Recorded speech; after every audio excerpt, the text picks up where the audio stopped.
A Manual of Self-Awareness. Luangpor Teean Jitta Subho. Foreword. Throughout the 30 years of his teaching, Pun Intapu, later known as Luangpor Teean Jitta Subho, pointed out the true essence of truth which is latent in everyone without exception, regardless of nationality, religion, sex, or age. If the practice is performed correctly, one can see, know, and understand the truth, as the Buddha did. The method is to cultivate self-awareness, that, being aware of bodily movements, being aware of the movement of the mind. If one practices correctly and continuously, jnana panya, insight, will arise until the suffering comes to an end. We agreed to edit the teaching from various occasions and consolidate them into one source, so that they can be used as the manual for anyone who is interested. The contents of this book are the essence of Luangpor Teean doctrines, practical techniques as well as how to solve problems and obstacles that may occur. The fruits of practicing are included as a guideline in the appendix. We wish to thank to everyone who has helped in making this book possible. Luangpor Teean Jitta Subho Foundation. Brief biography of Luangpor Teean Jitta Subho. Luangpor Teean Jitta Subho, 1911 to 1988, or Pun Intapu, was born on September 5, 1911, at Bohom, Chiang Khon in the province of Laos. He was the son of Jean and Soam Intapu. His father died when he was young. Since there was no school in the small village of Bohom, he did not have formal education in his childhood. The boy, like the rest of them in the village, had to help his mother in running their farm. At the age of 11, he was ordained as a novice at the village monastery, and stayed there with his uncle who was a resident monk. During a year and 6 months in the monastery, he studied Laotian scripts and ancient local scripts. He also started practicing various meditation methods, such as the Budo and breath-counting methods. After disrobing, he returned to his home. Following tradition, he was ordained as a monk at the age of 20. Again, he studied and practiced meditation with his uncle for 6 months. After returning to lay life, he was married at 22 and had 3 sons. In his village, he was always a leader in Buddhist activities and was highly respected, and chosen to be the head of the village on 3 different occasions. Despite of heavy responsibilities, he continued his meditation practice regularly. Later he moved to Chiang Khon, a larger community, where his sons could attend school. Being a merchant, he sailed his steamboat along the Mekong River between Chiang Khon, Nong Khai Vientiane, or even as far as Luang Prabang. He had opportunities to meet several meditation masters, and his enthusiasm in pursuing Dhamma, the truth, continued to strengthen. Furthermore, he began to realize that many years of being good, making merit, and practicing various methods of meditation had not liberated him from his anger. Finally, he determined to start searching for the way out. In 1957, when he was nearly 46, he left his home with firm determination not to return unless he found the truth. He went to Wat Rung Siamuk Daram, Thumbone Punpro, Tabor in Nong Khai province, Sichian Mai at present, and practiced a simple form of bodily movements, except that he did not follow the recitation of the words thingning, moving, stopping, like others did. What he did was only being aware of the movements of the body and mind. Within a couple of days, on the early morning of the 11th day of the waxing moon, the 8th month of 1957, his mind reached the end of suffering completely without traditional rituals or teachers. Later he returned home.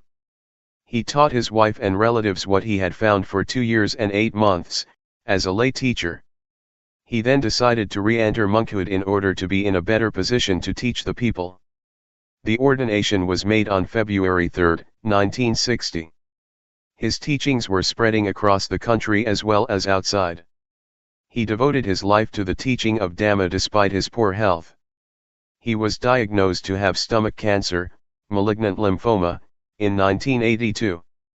In spite of his illness, he continued his work actively and incisively until the end of his life. On September 13, 1988 at 6:15 p.m., he passed away calmly at the age of 77, in a hut on Ga Buddhadhamma, Tup Ming Kwan, Thumbone Gudpong in Lahi Province. Introduction. 1. The Dhamma, the truth, which I am talking, belongs to everybody. It does not belong particularly to any religion, whether Buddhism, Brahmanism, or Christianity, nor to any nationality, whether Thai, Chinese, French, English, American, Japanese or Taiwanese. Anyone who realizes it, possesses it. One who realizes it, possesses it. One who does not realize it, does not possess it. It exists in everybody regardless of his religion. Having realized it, you cannot prohibit others from cultivating it. Having realized it, you cannot destroy it, because it is indestructible. Nothing can destroy it. It is impossible to stop others from realizing it, because one who cultivates it will realize himself. One having realized, it is impossible to destroy because is so all the time. To man himself is religion. Dhamma is in man. Man is Dhamma. The ancients said, heaven or hell is in the mind, so is nirvana, the extinction of all defilements and suffering. Where is the mind? Have you ever seen the mind? If you have never seen it, you should practice until you know what the mind is. Hell is mental suffering or unhappiness. When it fades away, we are in heaven. Whenever anger recurs, we then revert to hell. 3. The Buddha nature is the mind that is clean, clear, calm, pure, bright and quick. This kind of mind exists in everybody without exception. Water and mud are not the same thing. It is the mud that makes the water look turbid, but the water itself is clear. Our mind is the same. If we realize this, we will gradually follow the path. The Buddha nature is the mind that is clean, clear, calm, and pure. When the mind is pure, the mud cannot pollute the water anymore. When the mind is bright, the mud will transform into sediment and break through the bottom. When the mind is quick, it is light and can see everything. The mundane Dhamma, worldly truth, and the transcendent Dhamma, ultimate truth, are in coexistence. If we really realize the latter, then we can distinguish them from each other. If we do not realize it, we cannot make a distinction. 4. The Dhamma that made Siddhartha become an arahant or the Buddha, existed prior to him. It is the neutral mind that exists at the moment, neither being happy nor sad. While you are listening to me now, how is your mind? It is neutral. Are you conscious of this state of mind? If you are conscious of this neutral mind, this is what we call calmness. You can work, talk or think anything. This kind of mind requires no effort. It can be easily taught, but one who does not understand it tends to make something easy unnecessarily difficult, or something simple to be complicated. This neutral mind is natural and requires no effort. Everybody has this kind of mind, but we have never looked before. It is called upekkha, equanimity. 5. Man is born to think. He thinks this and that endlessly. Thoughts flow all the time like a stream. Thought is the quickest thing. It is quicker than lighting or anything. Suffering arises because we do not see thought. Thought itself is not suffering. When thought arises, we do not see, know, and understand it simultaneously, so greed, anger, or delusion arises and brings us suffering. In fact, there is no greed, anger, or delusion. They occur because we do not see the source of the mind. 6. So let us cultivate self-awareness. When thought arises, we see, know, and understand it. It is sati samadhi panya, awareness, attention, insight. We call it self-awareness. Whenever we are aware, thought cannot concoct. If we do not see it, it will concoct endlessly. This method is the shortest way to sudden enlightenment. Part 1. Cultivating self-awareness. Self-awareness. Let us be aware of the movements of the body, for example, while we are blinking, be aware, while we are breathing, be aware. When thought arises, be aware. This is what we call sati, or self-awareness. Self-awareness is invaluable. We cannot buy it, nor can anyone cultivate it for others. For example, when I am clenching my hand, is anyone conscious of my feeling? No one is. Outwardly, you can see I am making a fist, but you are not conscious of my feeling. Similarly, when someone is making a fist, I can see but I am not conscious of his feeling. Rhythmic movements. There are certain techniques to do certain jobs in order to achieve the end. In the same way, the cultivating of self-awareness to achieve sati, samadhi, panya, awareness, attention, insight, needs technique too. Do not sit still. Move rhythmically all the time. Do not close your eyes. You can sit in any position or on a chair, stand or lie down. Now I will suggest the method to you. See illustrations. First, rest the hand's palm down on the thighs.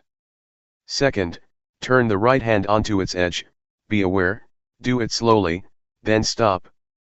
Do not say to yourself turn the right hand, being aware is enough. Third, raise the right hand up, be aware, then stop.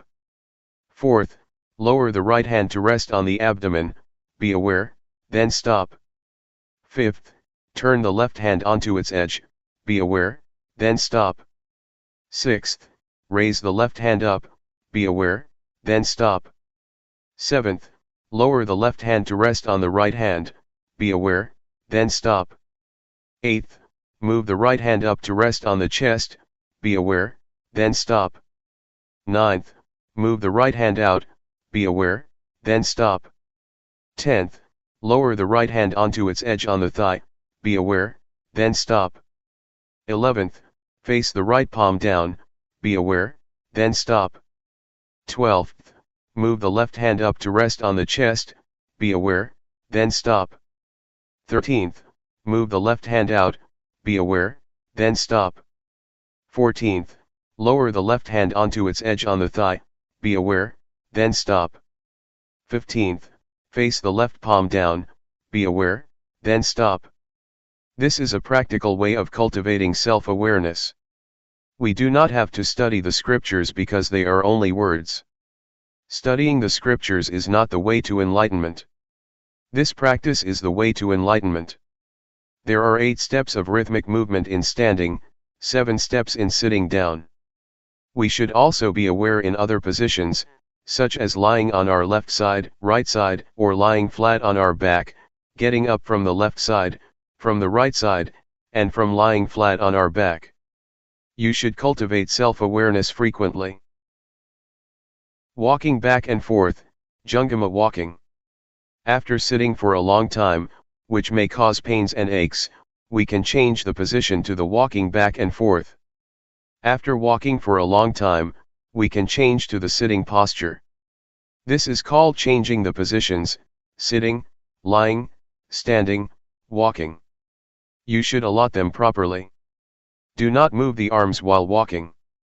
We should fold the arms across the chest, or clasp the hands behind the back. While you are walking back and forth, be aware of the feeling or the feet. It is not necessary to say to yourself, right foot moves, left foot moves. Do not walk too fast or too slow, walk naturally. Be aware while you are walking. If you walk without self-awareness, it is useless. Cultivating self-awareness in daily life. To cultivate self-awareness, we must practice as much as possible. We can practice even when we get in a car, or on a bus.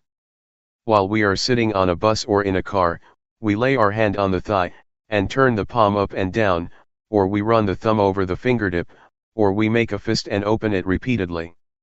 Do it slowly and be aware. Wherever or whenever you practice, take it easy like playing. Only move one hand at a time, do not move both hands at the same time. If you move the right hand, do not move the left hand. If you move the left hand, do not move the right hand. Someone might say, I am very busy. I do not have time to practice, or I cannot do it, I am not pure enough. These are excuses. If we intend to do something, we can find time to do it. Whatever we do, be aware. For example, if you are a teacher, when you pick up a pen, pick it up with awareness. While you are writing, be aware. This is the natural way of cultivating self-awareness, learning Dhamma with nature. While you are having a meal, pick up the spoon, be aware, take the food into your mouth, be aware. While you are chewing food, be aware, swallowing food, be aware. Practice continuously like a chain. I guarantee the teachings of the Buddha, and the method I teach. I guarantee what I am saying, if you are serious enough and practice continuously, like a chain or the hands of the clock that rotate all the time. To practice continuously like a chain or like the rotating hands of the clock, does not mean that you have to cultivate self-awareness, by doing rhythmic arm movement, or walking back and forth all the time. The word to practice all the time means to be aware while doing all daily tasks, washing clothes, sweeping floor, cleaning house, washing dishes, writing, or buying and selling, just be aware. This awareness will accumulate little by little like the raindrops fall into a good container, and fill it to the brim. When we walk forwards or backwards, move the hand in or out, be aware. When we go to bed, we can make a fist and open it repeatedly until we fall asleep. When we wake up, we should continue our practice. This is called cultivating self-awareness. Summary. Practice the rhythmic movements continuously like a chain, as the Buddha taught. Be aware of it at every moment, standing, walking, sitting, lying, bending or stretching. When you practice the rhythmic movement, turning the palm up and down, raising the hand, lowering the hand, be aware. When you are nodding, and raising your head, be aware, leaning to the left, leaning to the right, blinking the eyes, opening the mouth, breathing in and out, be aware. When thought arises, be aware. Be aware of the movements all the time. Do not sit still. This is the technique of cultivating self-awareness. The essence of practice, a handful leaves Dhamma, is being aware of the movement of the body and the movements of the mind. I guarantee, if you practice continuously and seriously as I have taught, in at most 3 years, suffering will end. It may take only 1 year. For some people it may take only 1 to 90 days. The result is that suffering will decrease, or cannot disturb you anymore. Part 2. Walking on the path. Be sure that our objective in practicing Dhamma is self-knowledge. We should start from the basic stage and go step by step as the Buddha taught. If we do not follow this way, there will be no progress in our practice. Basic stage. For the beginners, doing rhythmic arm movement is better than walking back and forth.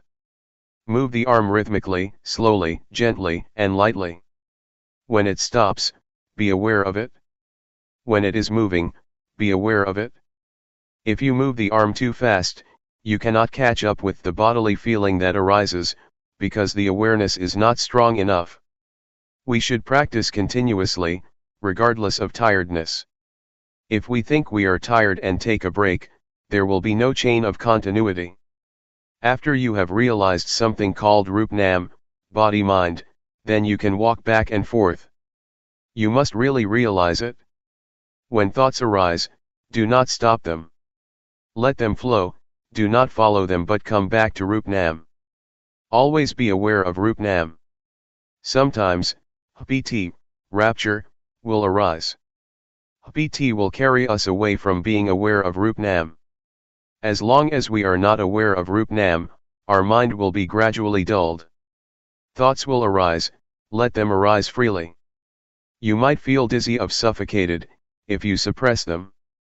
Be relaxed, do not worry whether you are aware or not. The first stage that one will realize is Rup Nam objects. These are Rup, body, Nam, mind, Rup acting, Nam acting, etc. See the appendix.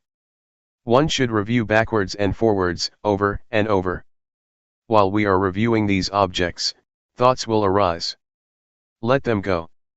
Whenever we are aware, the mind will stay with Rup Nam objects.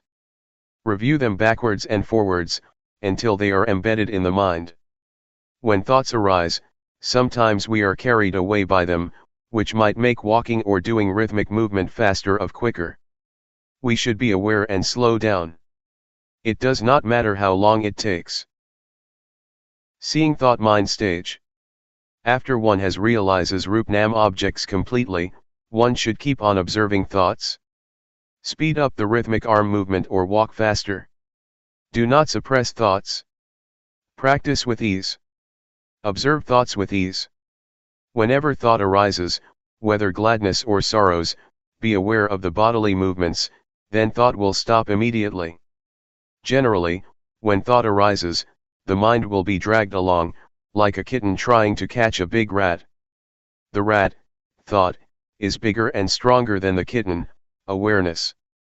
When the rat shows up, the kitten, by nature, will catch the rat. The rat is frightened and runs away with the kitten holding on. After a while the kitten becomes tired and let the rat go. Similarly, thoughts will arise endlessly and stop by themselves.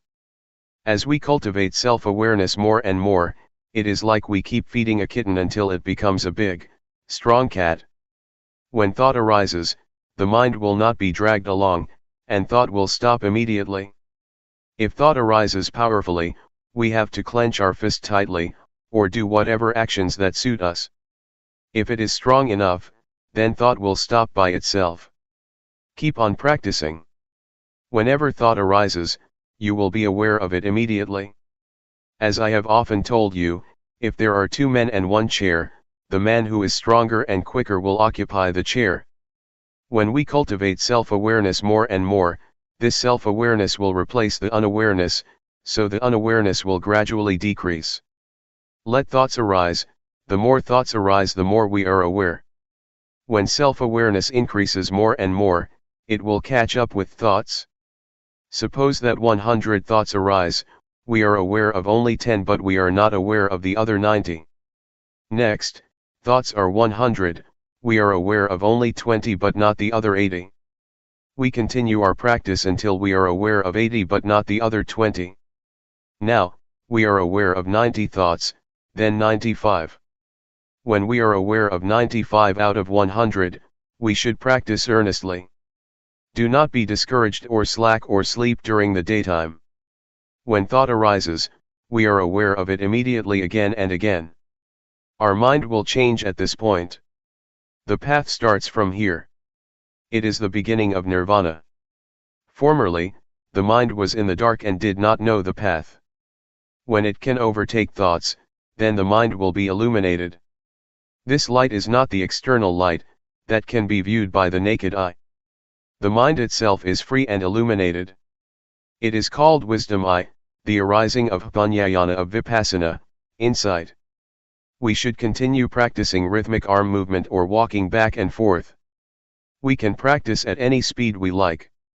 Keep on practicing. Let Jnana, insight, itself penetrate the objects of insight. There is no need to learn from any teacher or scripture. When Jnana penetrates the objects of insight, the mind will be free step by step. There are 5 steps: the first jhana, the stage of seeing, knowing, and touching the objects of insight with the mind; the second jhana, the third jhana, the fourth jhana, and the fifth jhana, respectively. When we know, see, and understand these objects of insight, thought will arise quicker. When we reach the last step, jnana will arise by itself. Once I attained this state, I understood the saying that the Lord Buddha has his hair cut only once. Whenever you have attained this, you could understand it, you cannot know it beforehand. If you know it beforehand, that is knowledge of Jnana. It is not being. When I see, know, and understand this, I realized, oh, the Lord Buddha has his hair cut only once. That does not mean the real hair. It means this was cut off. As we fasten a rope tightly between two poles, when we cut it in the middle, each part will return to its pole and cannot be rejoined. We will know and see the change. It is absolutely light, as if it is weightless. It is the end. When it ends, jnana will arise, and one will realize the end of suffering. Recommendations. There are two kinds of thought. The thought that comes in a flash, then goes away. This kind of thought brings anger, greed, or delusion. The second kind is the thought that we deliberately think. This one does not bring anger, greed, or delusion, because we intend to think with mindful knowledge. In this method, do not try to suppress thoughts. Let thoughts arise naturally. The more thoughts arise, the more we are aware. Some people feel annoyed with the distractions and worried that there is no samadhi, meditation. This is a misunderstanding. Distraction is a good thing because the more thoughts arise, the more we are aware. Keep on cultivating self-awareness earnestly, but do not concentrate. When thoughts arise, do not suppress them, but detach from them by being aware of the bodily movements. Self-awareness will replace the unawareness. Observing thought is the most important thing, which most people ignore. When thought arises, we begin to criticize or make comment on it. This means that we get into thought. It is not letting go of thought. It is knowing thought, not seeing thought. If we keep observing thoughts without any bodily movement, when thoughts arise, we will get into them easily. Therefore, it is necessary to be aware of the bodily movements. When thought arises, we will see, we will know. Whenever we see ghosts, deities, Buddha images, crystal balls, or even the Lord Buddha, that is not true seeing. It happens because the mind wanders away. We do not see the thought, so the mind concocts by itself. It concocts because we do not see the source of thoughts. When thought arises without our seeing, it will conjure up ghosts, colors, lights, deities, hell, or heaven. Whatever it is, we will see it as such. It is an illusion. It is the mind's trick.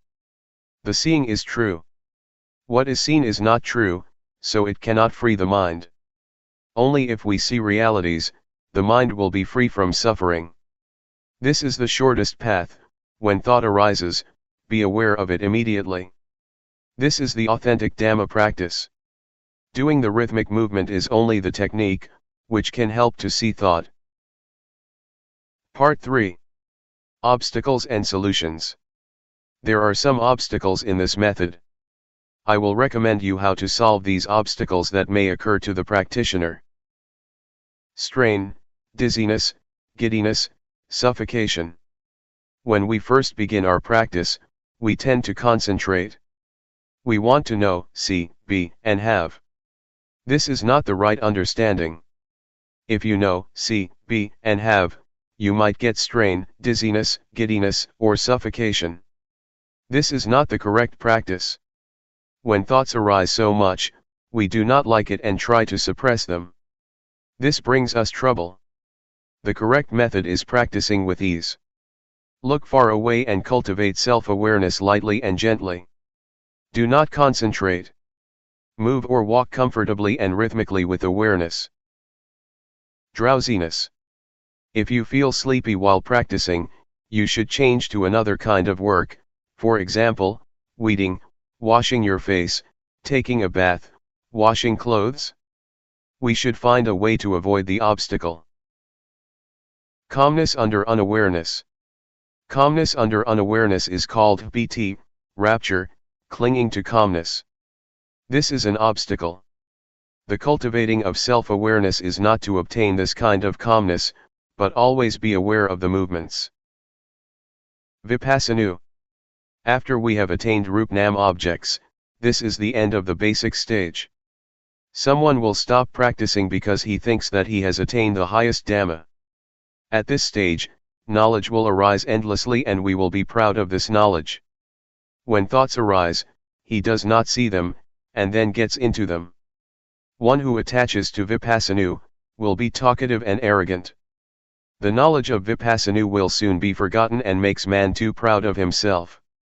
This is called Vipassana. The solution is, doing rhythmic movement with ease, do not concentrate or desire for the result. Do the movements lightly and gently. When thought arises, be aware of the bodily movements. Jnana. When one realizes paramatha objects, see appendix, pt, rapture, will arise.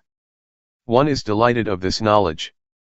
In general, pt is good, but according to this method, pt is the obstacle of attaining the end of suffering. When pt arises, one will attach to it. We should do the bodily movements vigorously, and as much as we can, to turn the mind away from pt, and back to the movements. Do it slowly and rhythmically.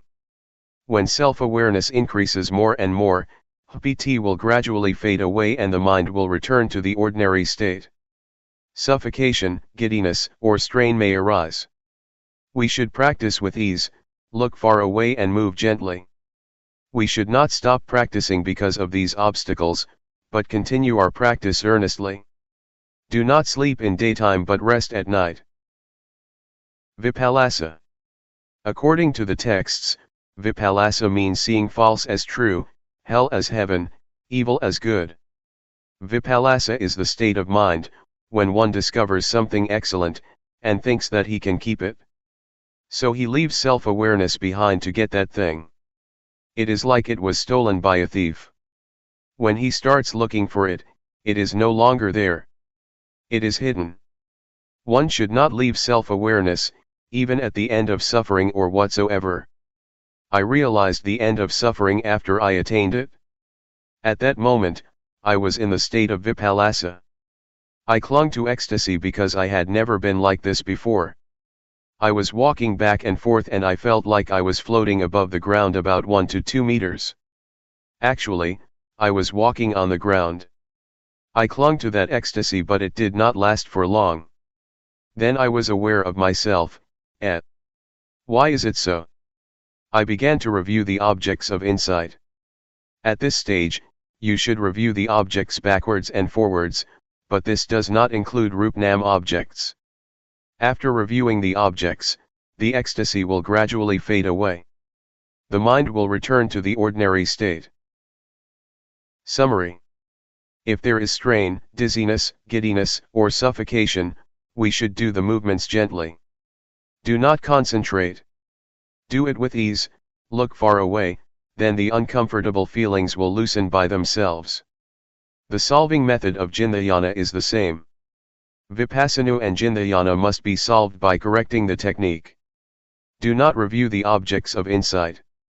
In the case of Vipassana, we must review the objects of insight, paramatha objects. Practice with ease.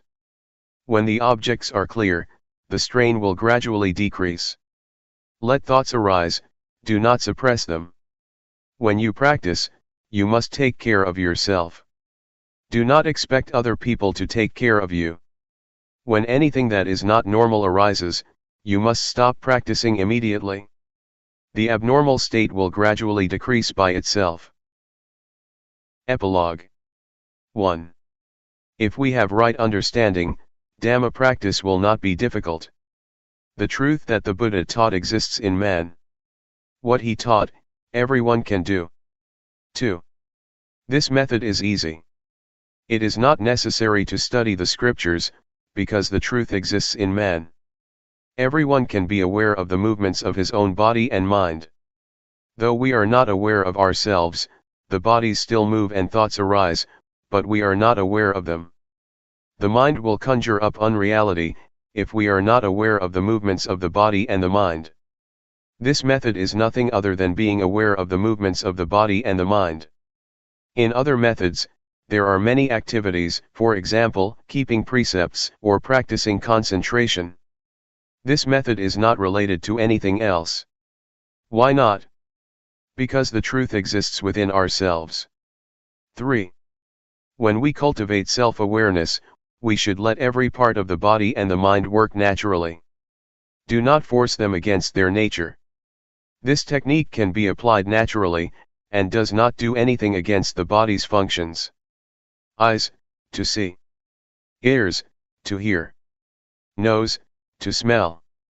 The bodily movements must be done in a natural manner according to their functions. The mind generates thoughts, let it functions freely. Do not do anything against the natural functions of the body and the mind, but cultivate the self-awareness to catch up with the movements of the body and the mind. 4. There are two kinds of calmness. The first is the calmness under unawareness, a dull calmness like a brick or stone. It is called calmness without bhunya or calmness under delusion. The second is calmness with awareness. It may not be called calmness, but should be called enlightenment. This kind of calmness is calmness without anger, greed, delusion, calmness without ignorance, calmness without unawareness. Whatever you call it, it is only words. Calmness with awareness means we do not want anything else. We no longer seek for teachers, or methods, or places. Calmness means cessation. 5. The rhythmic bodily movements and the cultivating of self-awareness cause bhunya. This bhunya does not arise from intellect. It arises from the law of nature. We call it jnana bhunya of Vipassana, wisdom of insight. What is the meaning of bhunya arising? It means bhunya arises from the realization of a set of insight formulas. It is not necessary to learn these formulas from the scriptures. This set of insight formulas means success which is within the formulas themselves, as diamond buried in the mud, after being sifted, only the diamond remains. We should practice until these formulas appear naturally and exists permanently. Everybody has the set of formulas within himself. After attaining the end of suffering, jnana will arise. Birth is extinguished, existence is extinguished, the religious life is complete, and there is nothing left to do. The studying of Buddhism ends here. 6. Cutting the hair only once means, the body returns to its original state, and the mind returns to its original state by the law of nature. This is neither long nor short. It is insipid, wonderful, and respectable. You have never attained it before. Dhamma is not what you can imagine, you have to practice until attaining the state of being. Everyone should keep in mind that if we do not attain this state, when we are nearly died, about 1 to 2 seconds to 5 minutes before the last breath, we will experience this, then our breathing stops. This is the truth, the ultimate truth. Everyone must die and will experience this. If we do not realize this, we will live in the mundane world. If we realize this, it is the way out. When we see this, birth-extinction state, we will realize the state of dying. It must be like this. We will know how to die. Everyone must come to this point. No one can escape because everyone must die. This truth is unchangeable, whether one realizes it or not. It is so. 7. Being aware of the movements of the body and the mind, can lead us to this point, the end of suffering. This is the path to walk by oneself. It is the one and only path. This path is different from others. You will realize Rup-Nam objects within 5 to 10 days, if you practice earnestly. One who practices seriously, within 1 to 3 months, his state of mind will change. It is the beginning of the path. If you are a conscientious man, no longer than 3 years, you will attain the end of suffering. For one who is not serious enough, it is useless even after 10 years. I have challenged many people to practice. More or less, some must have realized. Warning. You should not practice according to your own content, opinion, or thought. In order to make your practice progress, You should be obedient to the instruction of the craftsman, the teacher. You should avoid talking to each other, and refrain from taking all kinds of addictive things, such as cigarettes, tea, coffee, etc., otherwise your mind will be attached to them. You should practice with determination. Do not deceive yourself. Do not sit still. Keep doing rhythmic movements continuously. Do not concentrate. Practice with ease. Open your eyes. Let thoughts arise freely, do not suppress them. For this method, you will see, know, and understand this way, see appendix. If you see other than this, it is not correct. Normality. Luangpor Teean, 1911–1988, was one of the most remarkable teachers of Buddhist practice, to appear in Asia in modern times. His teaching issued very directly from his own experience, intensely personal and original. Not a scholar nor academic, but a simple man who spoke very frankly about his experiences. His method of meditation employs simple hand and arm movements as a way to increase awareness. If you are searching for ways to calm a busy mind, Luangpor Teean's gentle teaching will guide the way. Luangpor Teean Jitta Sub Ho. Forward. The way Luangpor Teean teaches differs somewhat from other teachings because he speaks directly from his experiences. Luangpor Teean couldn't read or write, nor speak Central Thai, only the Lao dialect, until 12 or 13 years before he died. Because of this lack of academic knowledge, his words don't always correspond to the accepted interpretations of those words. One who is attached to conservative explanations will find this unacceptable, but someone with an open mind, concerned about what is behind the words, can step over rigid views about what things mean. For example, the 4 chanas are explained in terms of the 4 stages of enlightenment, and seeing the Tathagata, as seeing oneself. Some of these points could be seen as ready-wit, Pali, Patipana, and at the same time, their meaning recognized. Other things need a mature attitude of not fussing about definitions, but sincerely opening up to what Luangpor is trying to convey. It is unlikely that it will escape the reader's attention that Luangpor Teean was a simple man, who spoke very frankly about his experiences, and the reason he did so seems rather obvious. With confidence one is liable to open up the mind more and come closer to what Luangpor is pointing to. To have an open mind is exactly what awareness is about, to receive anything that appears or occurs in the present, whether it is a sensation due to movements, breathing, the eyes blinking, the knee resting on the floor, a breeze touching the skin, or even sound and visual phenomena. We hear and see them in the present, don't we?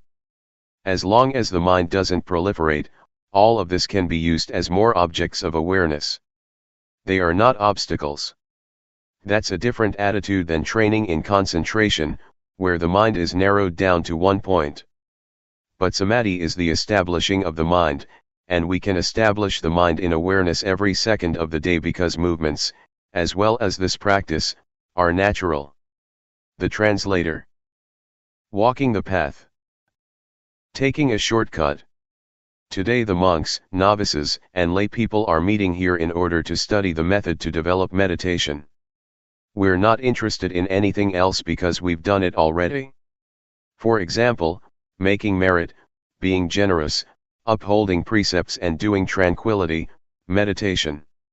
As for insight meditation, we've heard about it, but we don't yet understand, or we've only practiced it a little bit.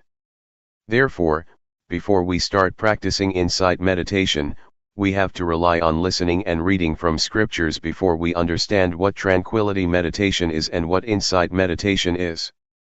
Developing awareness is the path that the Buddha teaches. Things outside of Buddhism. Making merit, being generous, keeping precepts and doing tranquility meditation are a pair with the world. Whether there is a Buddha or there is no Buddha, these things exist anyway. When Prince Siddhartha was born, Brahmins were assiduously looked after, which is making merit and offerings. As for tranquility meditation, it's a matter of psychic powers, a matter of ambition. We've probably heard about becoming invisible, flying through the air, diving into the earth, reading other people's minds, multiplying oneself, reciting magical verses to obstruct vision, and hearing by entering absorption. This is not insight. According to the Buddha's biography, when Prince Siddhartha ordained, he studied with the hermit Alara, and mastered 7 absorptions, 4 form absorptions and 3 formless absorptions. But suffering still existed. That is to say, there was still greed, hatred, and delusion. He was not satisfied with this and so studied with the last teacher, the hermit Utthaga, until he mastered the 8 absorptions, 4 form absorptions and 4 formless absorptions. The hermit said, "That's as much as I know."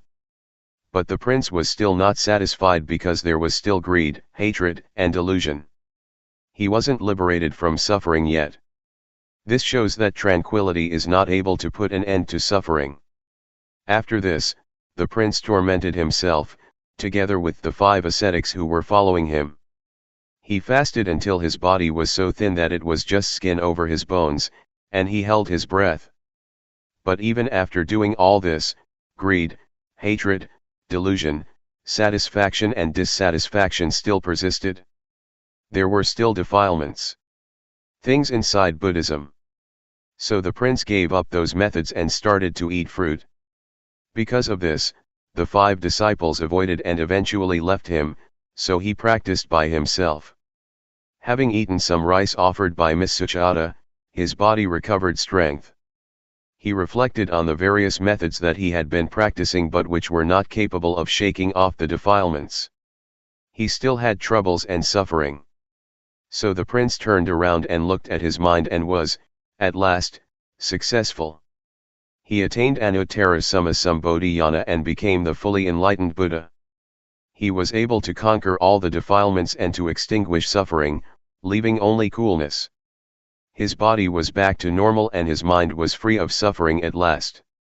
He lived with and enjoyed the happiness of awareness and wisdom.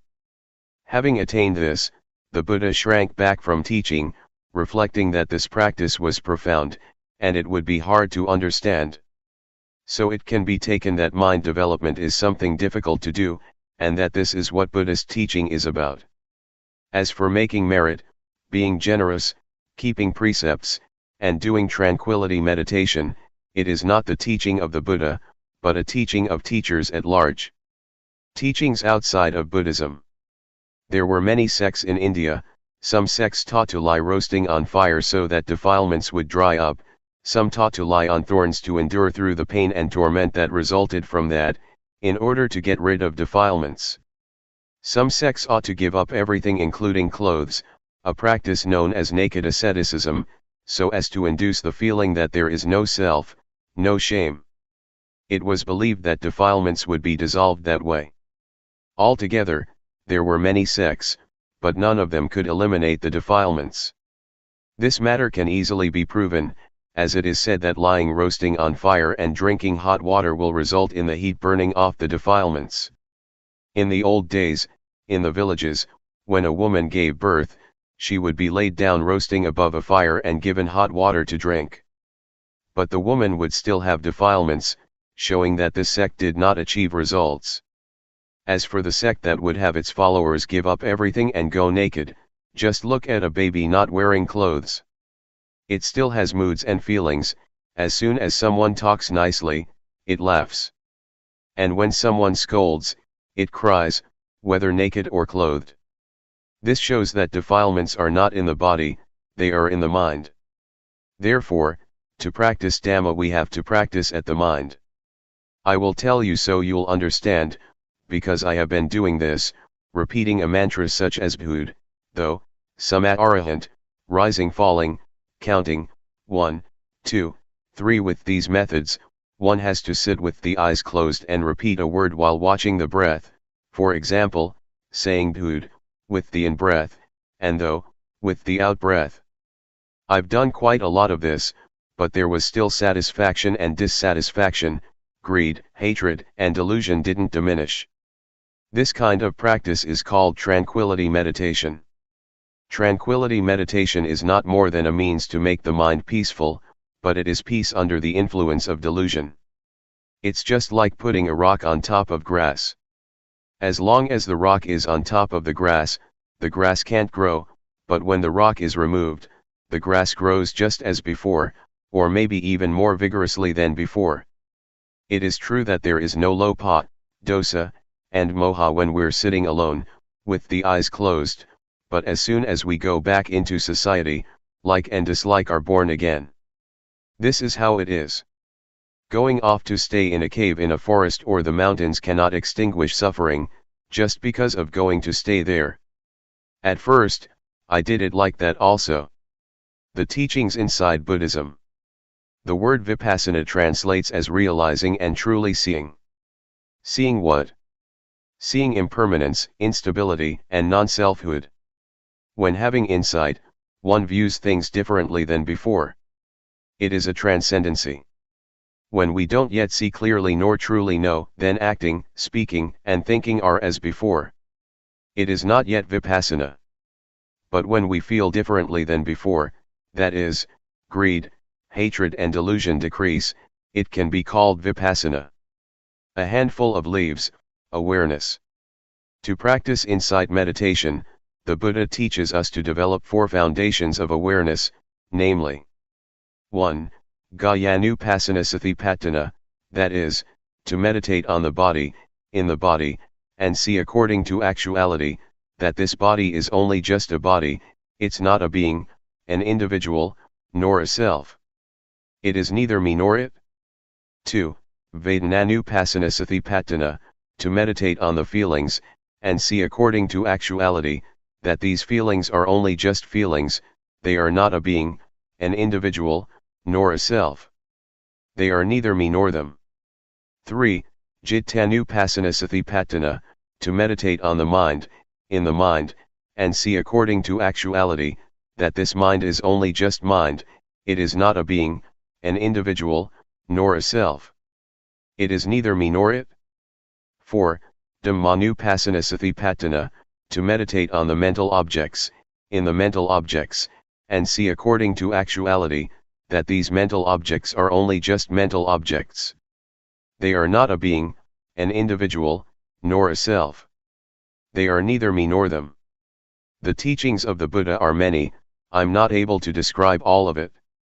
We probably heard that at one time our Buddha was walking with a number of monks in the forest. Seeing fallen leaves scattered around, the Buddha picked up a handful of leaves and asked those bhikkhus, monks, which is more, the leaves in my hand or all the leaves in the forest? The bhikkhus answered, the leaves in the forest are more than those in your hand, so much so that they cannot be compared. The Buddha then taught that the knowledge and understanding that the Buddha had studied was comparable to the leaves in the forest, and the knowledge that he taught us was comparable to a handful of leaves. The leaves in the forest stand for making merit, generosity, keeping precepts, and developing tranquility meditation, and the handful of leaves for insight meditation. However, to do Vipassana we have to study through listening and reading at first, before we start practicing. Otherwise we'll waste a lot of time gathering all the leaves in the forest. The practice of Vipassana that the Buddha teaches, though developing the 4 Satipatthana, means learning to be aware. The Buddha said that there are 2 things that are of great assistance, namely, first, sati, to recollect or not forget that there is the body, that there are movements, that there are feelings, that there is mind or that there are mental objects. Before doing or thinking anything, know it with awareness. And second, sampajanya, to realize, the moment we're thinking something, to realize it fully. Sati sampajanya, when using ordinary language, just means to wake up, to awaken, to feel oneself all the time. Developing awareness gives rise to wisdom. Talking from experience, it is not necessary to sit with the eyes closed in order to develop awareness. I've done the method of sitting with closed eyes, and wisdom didn't arise. But doing the new method, my method, wisdom did arise, and I got the feeling that is in accordance with the texts. Some people may think that my method is new because they've never heard it before, but actually it is as old as the Buddhist teachings. A. Arouse the body to always feel and be awake. The development of awareness that I'm talking about and have been doing is done as follows. We can either sit down on the floor or on a chair, and it can even be done in the lying or standing position. Catch with your awareness the movements of the hands, turn the hand up, turn the hand down, raise the hand, lower the hand. Be aware of each posture. Do this often. This is the coarse way of developing awareness. Simply speaking, walking, or lying down, or whatever you may be doing, know it. Everyone can do this method, no matter what religion one believed in. It can be practiced by all. People of all nationalities can do it because everyone has a body and mind. All religions teach the same thing, to abandon what is bad and to do what is good. B. Arouse the mind to always feel and be awake. Having developed awareness until one is skilled at it, catch the feelings in the mind with awareness, following whatever comes up, no matter what one is thinking. Know and see it. Keep watching your own thoughts continuously. Regardless of what you're doing, look at your own mind all the time, no matter what it is that you are doing, reading a book, writing, digging, cutting grass or bathing.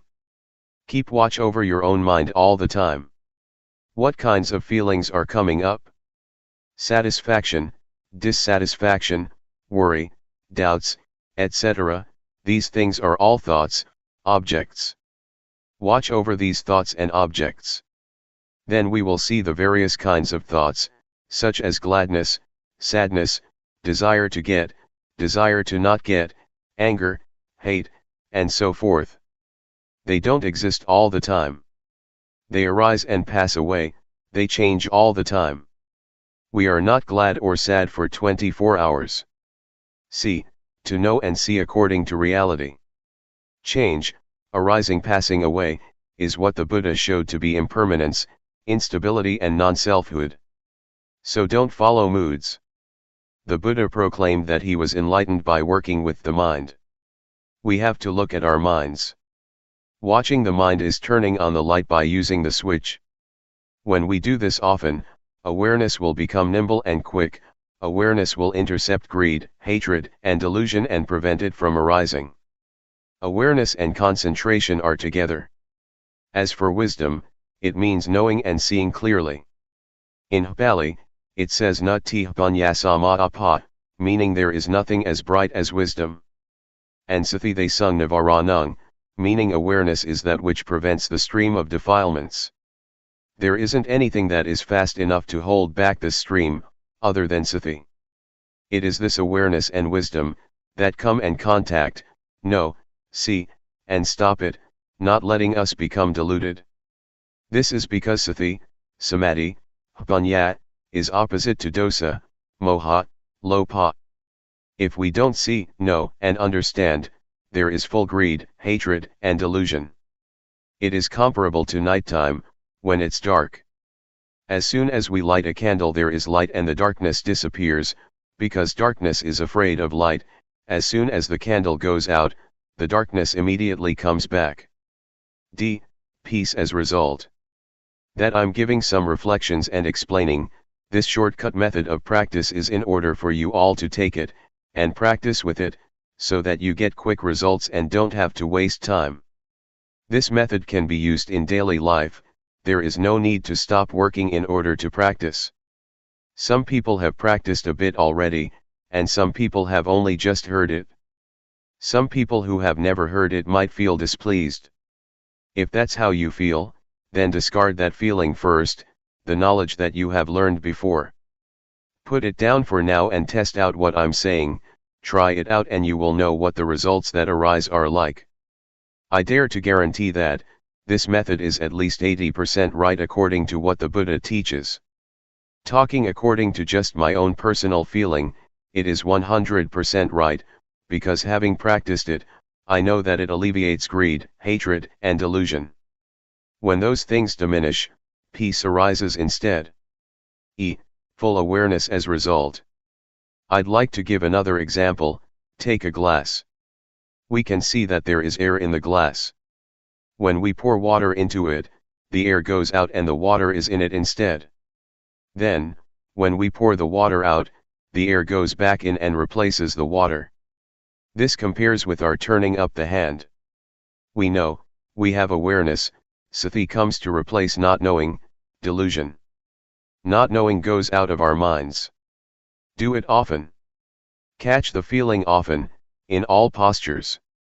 Sati will increase, and delusion, not knowing will decrease just as the water replaces air in the glass. Maybe some of you have heard about, or have been taught, to make merit, for example by building a ceremonial hall or temple, and you get merit for this or that many eons. And you've probably heard that, 100 years on earth equals one year in heaven. The angels throw one sesame seed in a pit that is 100 leagues deep. When it is full, that's 1 eon. Other than that, you've probably heard that to once put food into a monk's bowl, you get rewarded for 6 eons, sending a container with food to offer to monks, one gets rewarded for 5 eons, to send food for the midday meal, 5 eons. These things are puzzles, but some people don't understand. If you want to understand, you have to practice, to develop awareness, by turning the hand up and down, feeling it. Before, we would do things without sati, not feeling anything at all. It's comparable to an abyss or pit that is empty, nothing in it, just like in that puzzle. But when training in awareness, catching the movement in all postures, for example, blinking the eyes, sitting and lying down, we are aware, feeling it, knowing it. When doing this, sati increases, just like the sesame seeds that fall in the pit, or abyss that is 100 leagues wide, and 100 leagues deep. The aim of this comparison is that we train a lot in awareness, and that we do it a lot in order to get results, to make sati full, so that we are not negligent or deluded.